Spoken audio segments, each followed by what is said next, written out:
Hey, fellas, it's a little bit later. It's a little bit afternoon, which is after 12 o'clock. Around 9:30-ish, I got a call from one of the single moms who has a boy that's 15 now, going on 16. And he's just been today, as of today, happened today. He had a little bit of a meltdown in class, and she said, would I mind speaking to him because he's being irrational? And I was like, okay, yeah, I don't have shit else to do. And if I get the opportunity to listen to and try to help out a young man, I'm down for that anytime. Um, and he refers to me as coach. So if I refer to myself in the third person as coach, it's whatever. So she brings him over, and I think she thought it was going to be okay if I talked to him. And he sat right there on the couch over there. Here's the front room, and I had to politely ask her to leave, and she looked surprised. And she was, ma'am, I don't want you to take this wrong, but this is between a couple of guys, and I don't think I'd prefer if you would leave. And she was like, oh, well, and he goes, yeah, mom. Anyways. So she left and got up, got him a big old glass of ice and a Diet Coke. And all I did, this is probably for like 8 straight minutes, all I did is said, hey, man, what happened? And he's like, I'm so fucking tired of them, coach. I'm sick of them. They're fucking. What it ended up happening, and I'm cutting him off, but trying to get you to get to where I finally figured it. I figured it out. He went in to one of the like corners, utility closets that, and caught his girlfriend making out with some other guy. And evidently that guy he considered a friend. And betrayal is part of becoming a man.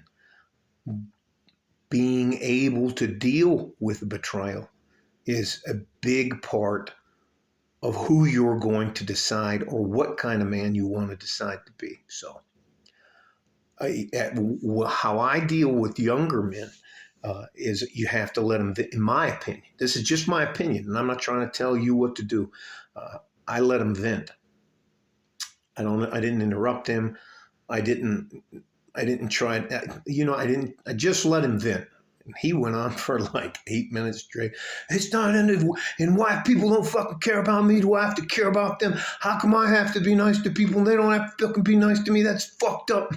He's just going on and on and on and on. And it's just pent up frustration. And before he left, we hit the mitts a little bit. Don't tell my fucking home insurance company. We did stuff like that. I gave him a big hug, and he did the little shudder. And I told him this. I had to tell him. I said, "Hey, you got to let go." And he laughed a little bit. And I said, "Hey, look, it's not gay if we don't make eye contact." So I looked away like that. Anyways, I just wanted him. And I just talked to him, but most of it, he damaged his pride, damaged his ego. He kept asking me, why aren't I enough? And you know what? It's just part of figuring out the realities of life for a young man. And I'm not saying this to demean a woman or say that a woman can't do it, but sometimes, ladies, a guy needs to talk to another man about guy stuff. Everything from sex to how to treat somebody, why you need to learn how to fight. There's just certain things that I don't think women are built for, that men are built for. And I don't know. I know it's after 12 now, and he's been here a while. And then he was hungry. He ate. I don't know if you buy them like at Walmart. You can get these little packs of deli meat, and it's in a plastic container, and I roast beef and cheese, and every once in a while we'll buy a loaf of bread, but it's the kind that you can cut yourself. And I just turned him loose, and he ate all all our cheese and all the roast beef, and drank like 4 Diet Cokes. Uh, uh, it is, and here's the thing, guys, younger men, give yourselves a fucking break. You deserve a break. Your lives are so much harder than our lives are as older men. Jesus, I never had to worry about maybe typing up an email and having it be able to bite me in the ass for the rest of my life. You guys can make a mistake now, and they can put it online and expose you to millions, hundreds of millions of people. And you have to live with that. I don't have to live with that stuff. So you're supposed to make mistakes. You're not supposed to know everything. I don't think I've ever met another man on planet Earth who hasn't had his heart broken by a girl. And we talked a little bit about hypergamy. And again, women get mad at men for fooling around on it, but women do the same thing. And I'm not trying to say it's double standard or anything like that. The young guy just needed to know that.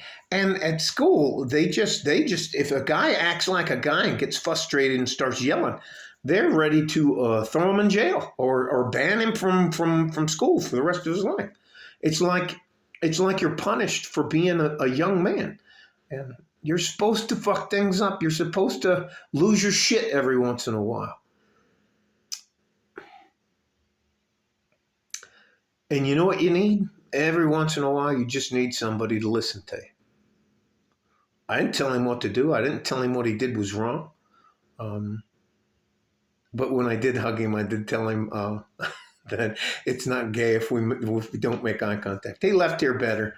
He said thanks. We did the fist bump after the hug. And his mom was already waiting out there. Like 3 minutes before we said goodbye, his mom was already out there waiting for him. I didn't need to talk to her. She got out of the car and thought she was going to come in. I was like, nope, I got to go. Left him go. But Jesus Christ, guys, give yourself a fucking break. Give yourselves a fucking break. You deserve it. You're supposed to fuck things up. And you are not responsible for anyone else or the way they act. All right? Stay safe and healthy. Take care of each other if you can. And if you can't, take care of your goddamn self. We need you. You are way more important than anybody. They fucking... anyways, I couldn't... Anyway, like a fart in a G-string from West Texas, El Paso. I'm out of here. Bye-bye.